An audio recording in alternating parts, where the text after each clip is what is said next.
Okay, I think we can start. Very good afternoon, everyone. You're all still with us? Okay, I'm pleased to be here, and I would like to thank RCPA, QAP for inviting me and our four panelists. It's good to be here and to see so many familiar faces. So today we have with us four very experienced people, and they will be talking to us on the new ISO 15189-2022. I'll give a short introduction on the four. We have Puan Fariza binti Wan Abdullah. Puan Fariza is heading the medical testing, FILAS, and the GLP section in the Accreditation Division, Department of Standards Malaysia, which is under the Ministry of Trade.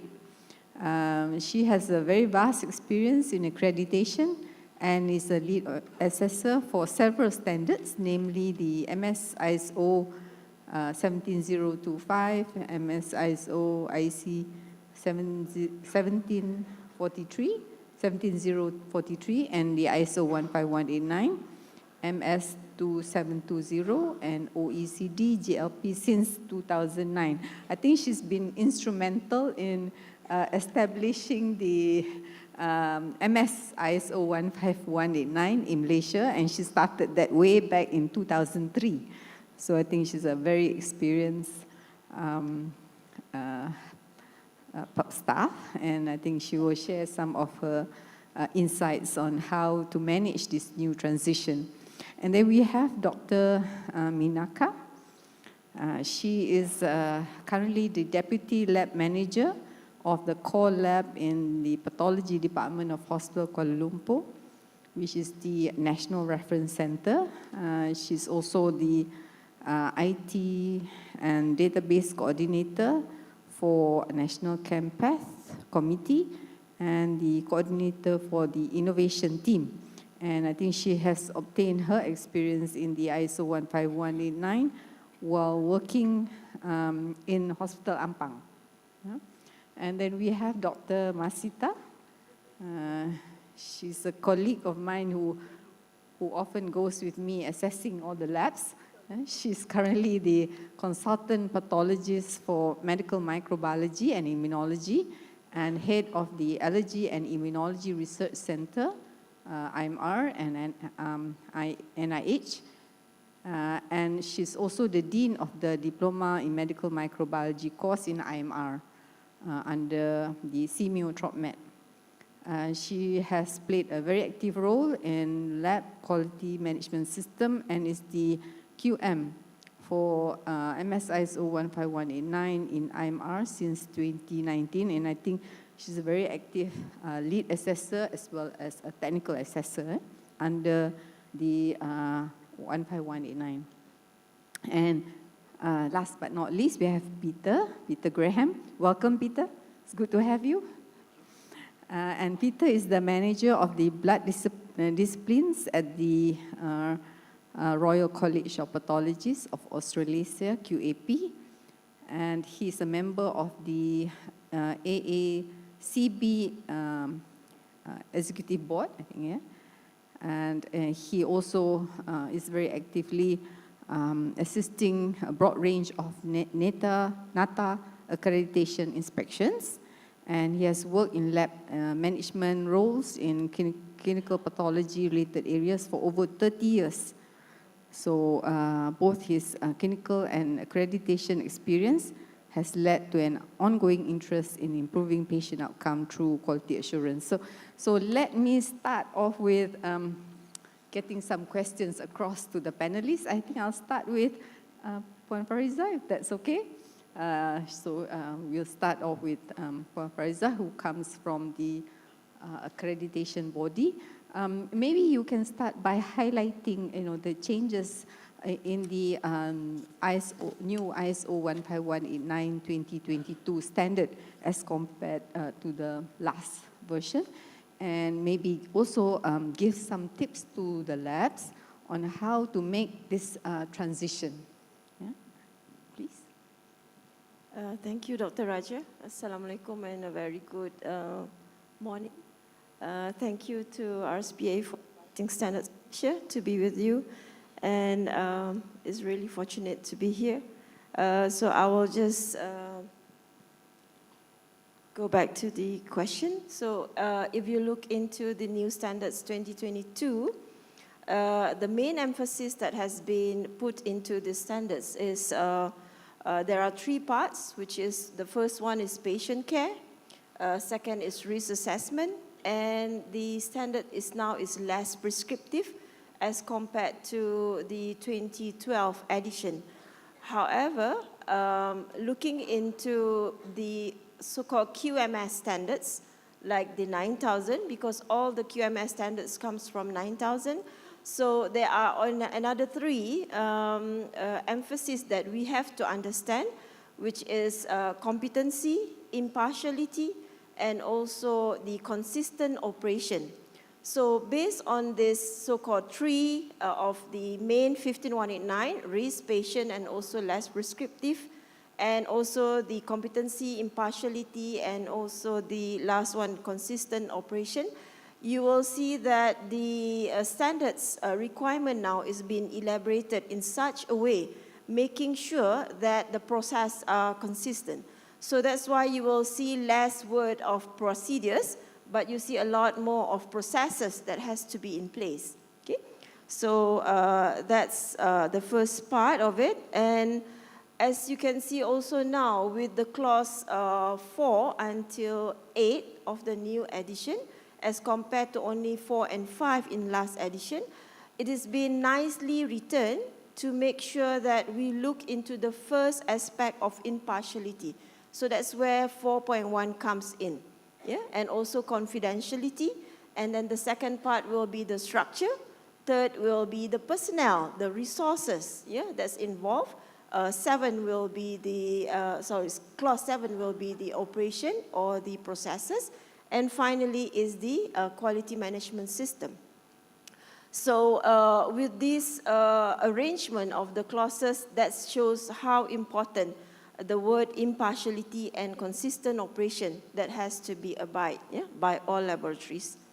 And additional to what we have in previous 2012, now the POCT requirement, which was in 22870, now is already in the main standard of 15189.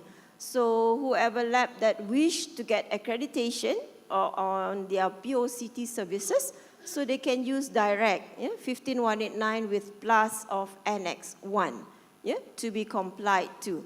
So that would be the major changes of 2022 that laboratories needs to understand for them to maintain their accreditation, and also for the transition that is happening now until end of December 2025.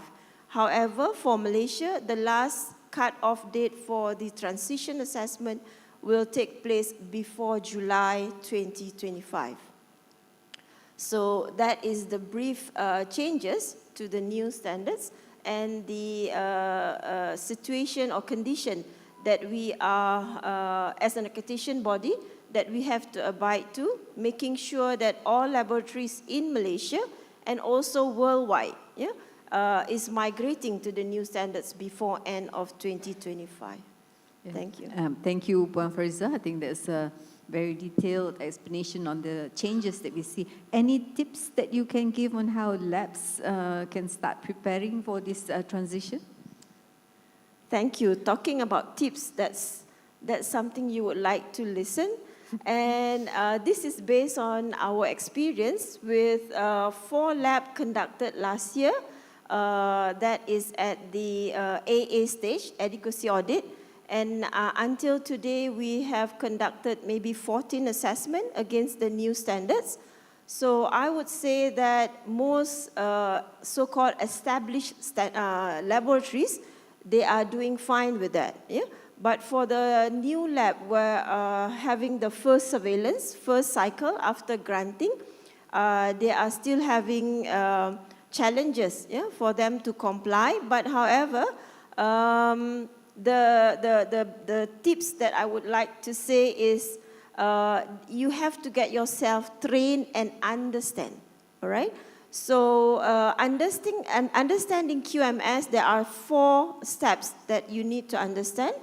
1 is establish, 2 is you have to document, 3 you have to implement, and 4 you have to maintain. So for you to have all these processes in place, so the first thing you have to understand what the standard says. So these are among the so-called non-conformities that we saw because it was not clearly understood what the new requirement says. For example, impartiality. They have policies, but they don't have a procedure or arrangement how that is going to be implemented. So that will be an easy NC. Okay? So my tips would be, please get yourself trained, make sure that you understood, then only the 4 steps that I mentioned just now can be implemented easily, yeah, in the laboratory. Thank you. Yeah, thank you, Puan Farizat.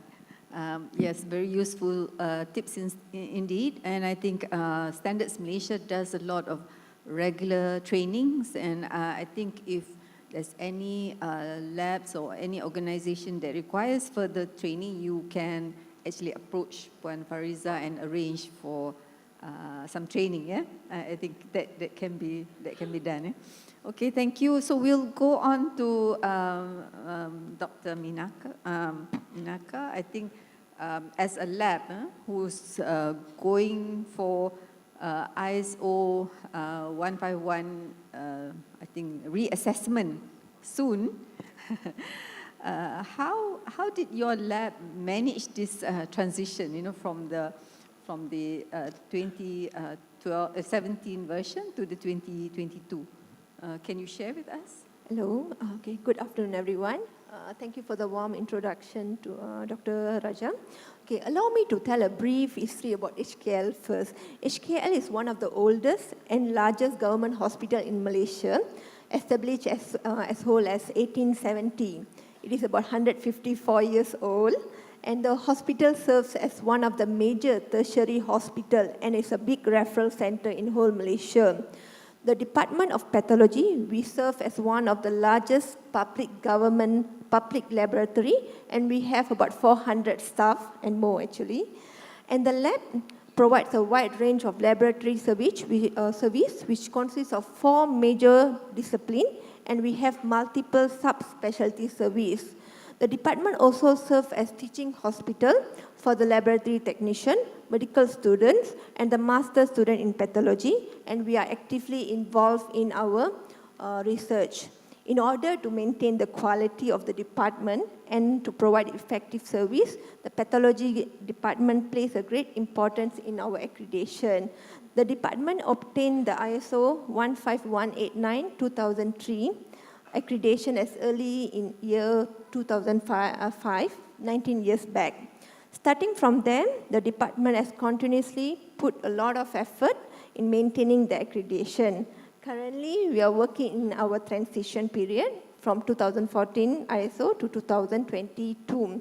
So there are several steps that we fulfill. We started with our gap analysis, where our team has been sitting down and listing down all the changes in each clause and then the additional requirements. So we realized the new version of ISO is more flexible and more prescriptive. And there's the new addition of POCT into the new version. After that, we are setting up with our work instruction, quality procedures, and our standard operative procedures. And the documentation and revision of all our AK and PK is still going on till today.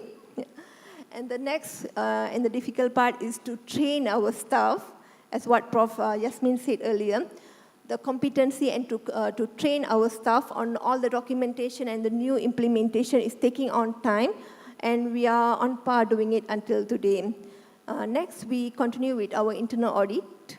With our internal assessor, we have checked on our implementation, and we are on doing the corrective action with all the NCs. Next, we are waiting for our external audit, which is next month, 9 to 11, and our lead auditor is Dr. Rohaini. So there we are. And it's easy to be an assessor than to be an SSC. Yes, thank you very much, Dr. Minaka. I think HKL has come a long way. And I remember when I was in HKL, we were one of the first few labs to be accredited for ISO 15189 under NATA. Yes, so that was a long time ago.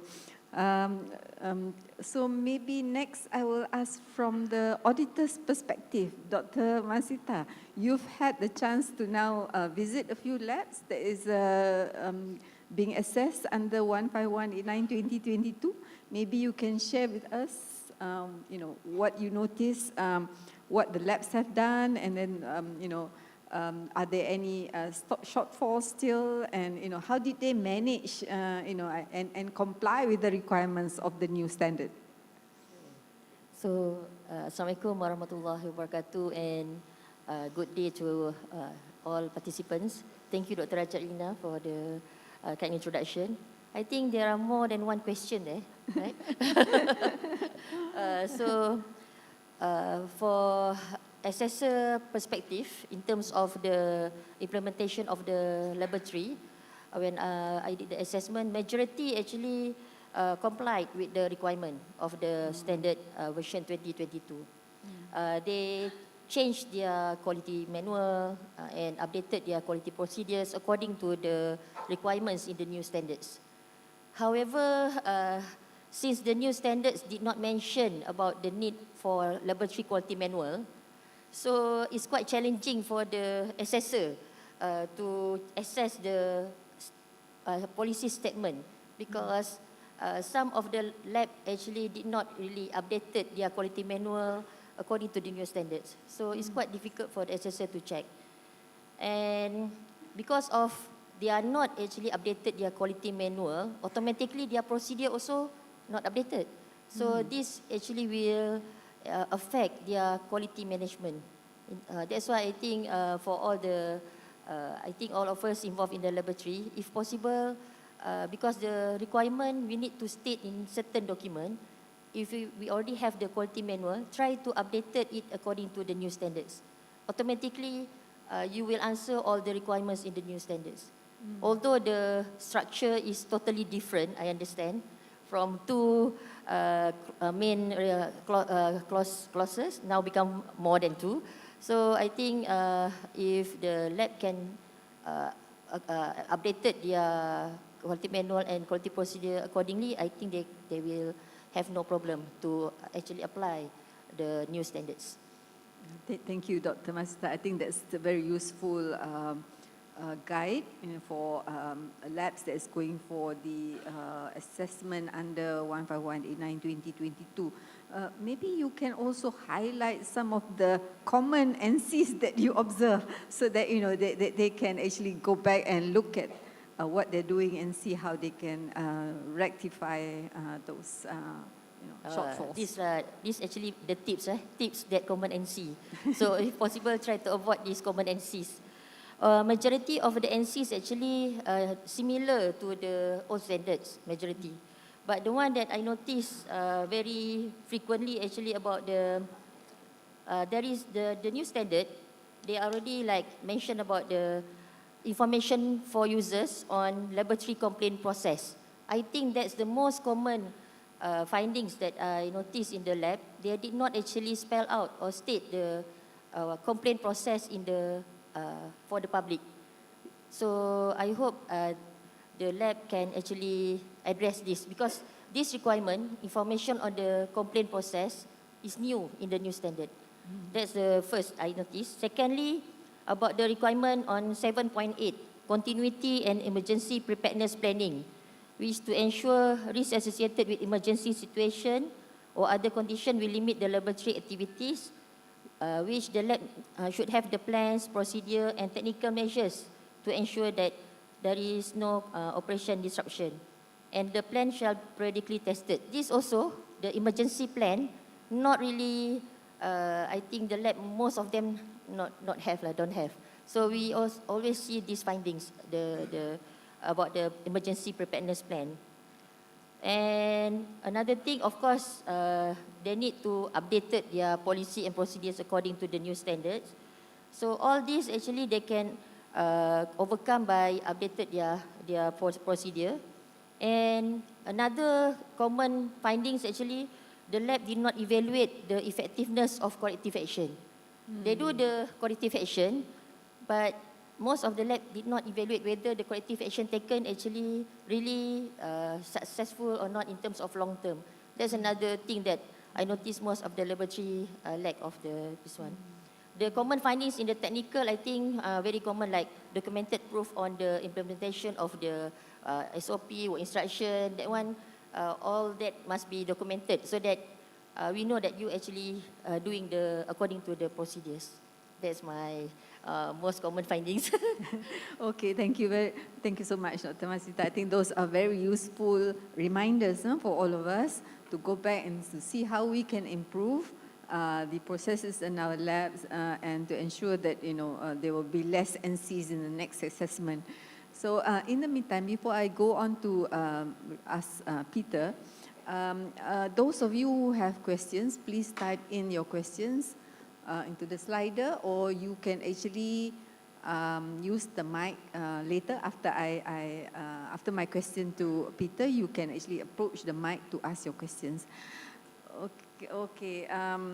Yes, Peter. Australia has had a long experience with accreditation, and as I mentioned, we actually went with NATA before Malaysia has its own MS-ISO 15189 implemented. So maybe you can share with us how or what is the approach in Australia, and to this new ISO 15189 2022. How did Australia go about this transition, and maybe also a little bit about how what sort of assistance NATA is giving to the labs? Thank you. Thanks for the opportunity to be part of this very learned panel. In terms of the Australian experience, we've got Tony, who's on NPAC in Australia, who's the guiding interpreter of the standard. And at AECB conferences and pathology conferences for about the last 3 years, the changes to the standard have been disseminated, and the but the change in TAC, and I agree, it's less prescriptive for the right reasons. We're focusing on patient risk, which is where we want to be. I've done NATA assessments for a long time, and I'm still doing them, and I've done several under the new standard. And it's really good now that when you pick something up, the NATA staff person says, well, what do you think is the risk here? At one point, talking to Tony, I was concerned that the NATA people were thinking about what is the risk to NATA if something goes wrong here. That's not what we're about. It's the risk to the patients. And there is the core of the 15189 is still there. It's just these additional, the change in emphasis to patient risk, to have people not printing off their updated SOPs that's still warm when you read it the next morning. That's not what I look for. It's very important to have your quality manual reviewed and up to date. But you look at, so this is where EQA comes into the picture. And we're all peer assessors. We work in laboratories. We know the pitfalls. We know what can happen. But it's more about how do you investigate a problem? How do you recover from that problem? What do you do to make sure hopefully it doesn't happen again? And the other area that's in the new standard is more about considering pre-analytical issues. What's the rate of hemolysis, incorrectly labelled samples, wrong sample in tube, VDTA instead of lithium heparin. Those are all patient risks as well. It was in the old standard, but there's now more emphasis on considering how you monitor that. And laboratories can do that in a variety of ways. They can record through, I think we had some questions on when we were here last year. Obviously there's a KIMS program that the RCPA has, which is about monitoring those rates and comparing laboratories who does better. We all see when we get new registrars into your casualty department, your hemolysis rate goes up, your incorrect labels go up, you follow up with retraining. Audits are very important, but just considering at your data entry step, if you can record wrong sample or wrong blood in tube, so that you've got a record of that and you can monitor what you've done to try and improve that. So there's more emphasis on that. It doesn't have to be through an EQA. It could be that your data entry has codes to say this sample had to be recollected or incomplete labelling. How have you gone about addressing that? Yeah, thank you, Peter. I just want to elaborate on, the new, you mentioned about risk management. So, we realized that the 1518/2022 focuses risk management, is less prescriptive. So, it makes it more difficult for the assessee, actually.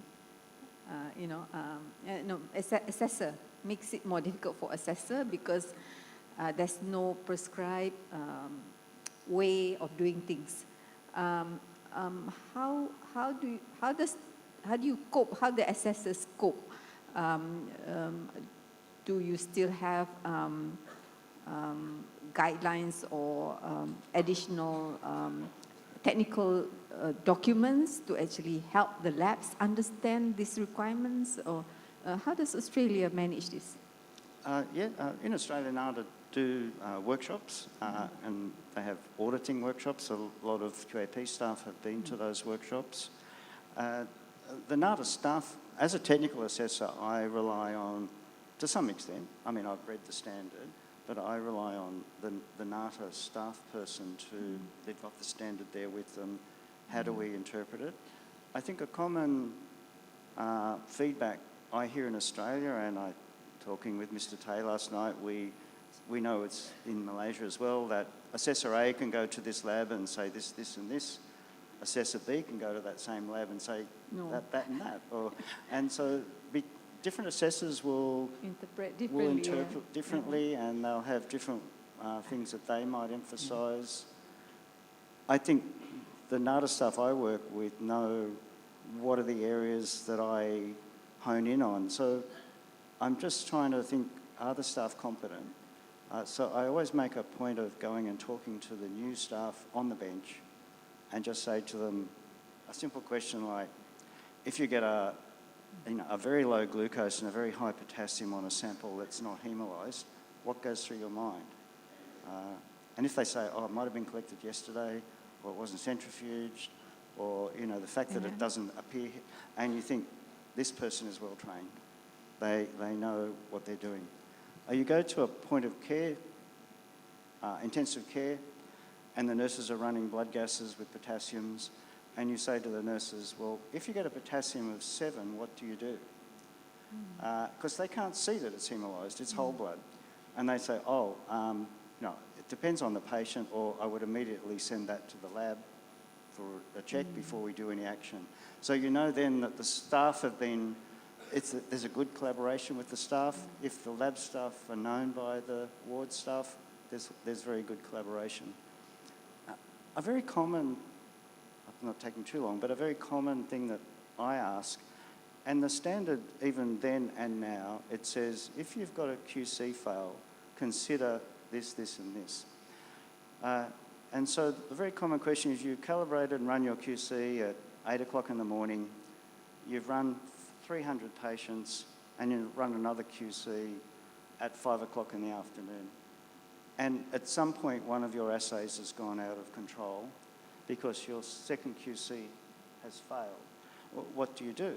And some labs say, well, I get fresh QC out and that fixes the problem. Fair enough. What happens if that didn't fix the problem? I have to recalibrate. Fair enough. And that fixed the problem? Yes, so my 3SDs come back in. And then what about the patients that have run between 8 a.m. and 5 p.m.? You don't know where it went wrong. And a lot of labs, I think this is a risk. Yeah. They don't think about where did it go wrong, and have I issued patient results that may be incorrect? And we've had interesting discussions at NATA assessments where the lab said, it just says consider. And they said, yeah, we think about it. But I said, well, what do you do about it? And those things are now being flagged by NATA as conditions in Australia, whereas before it was, think about it. So I think that's a very positive outcome of that risk change, Okay, that's very, very interesting. More discussions maybe should go into this. Any questions from the floor, from any one of you?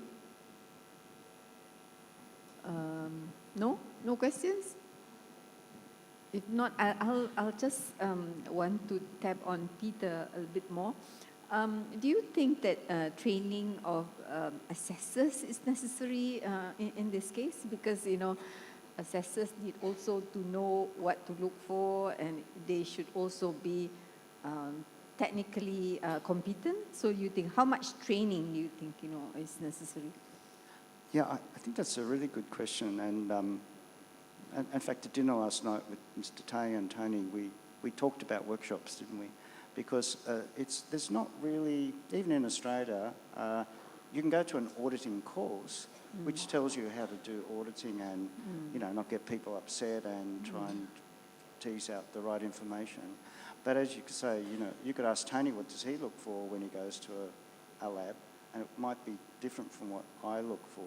So I think there's a real need to have workshops for technical assessors to discuss their ideas, to talk about what do they look for, what do they think might be the areas of risk. And if I can also talk about EQA, QAP, we often get queries where people don't like a red flag on their report. And that can be for a variety of reasons, which Tony will talk about. But as I said before, we know that happens. It's more about what do you do about it? How do you follow it up? The other things that I certainly noticed during the COVID era from our end is that quality was the first thing that really suffered because people were so stressed. They were so flat out. So there was probably labelling issues and things happening. We found that a much bigger increase in I didn't have time to do my QAP. And even now we get that. And I sort of say, well, were you still issuing patient results? Yes. Well, we're less tolerant of that. So as an assessor even, I look at how many late results are there, is that a sign of a lab in stress, meaning that how are they keeping up with the training and the competency of their staff? So I think these are the areas that are important that we could all share those information. And you would look for things as well that I think, wow, that's something I should think about. So I think there's a real opportunity for training. Yep. Yeah. Thank you, Peter. I think we've got about a minute or so. Any last words or advice from any one of the panelists? I would like this to go on, but we are very short of time. So maybe any one of the panelists would like to, maybe Puan Fraser, you have some last words to share with us? Thank you, Dr. Raja. So I think I'd just like to emphasize what Dr. Masita has mentioned about the non-conformance, because since this is a new transition, so for clause 4, it will be impartiality, where there is no records of how a lab has ensured that the laboratory personnel has declared on the impartiality. Clause 5 would be the structure, which consists of if the support services is a separate entity or a separate division. So that's also good to be shown because that would show the impartiality. Okay, and clause 6 would be the authorization, which is 623. This has not been implemented in most of the laboratory, which is still unclear how authorization is being made against the ABC of 623. Okay, clause 6 also with regards to service agreement, 6.7 and 6.8, which is still confusion there. service agreement, ERL, the referral lab, and also the ESS, the external services and supplies. Clause 7 would be, I think, throughout the process, and clause 8 would be around the contingency plan, right, and also the risk assessment, which does not correlate with 5.6. So that would be the general so-called non-conformities that we see at the moment. Thank you. Okay, I have to stop this discussion, unfortunately, due to lack of time. So please join me in thanking all 4 panelists for their excellent sharing. They will still be here during lunch, so you can still catch them, yeah, for any questions. Thank you very much, and have a nice day.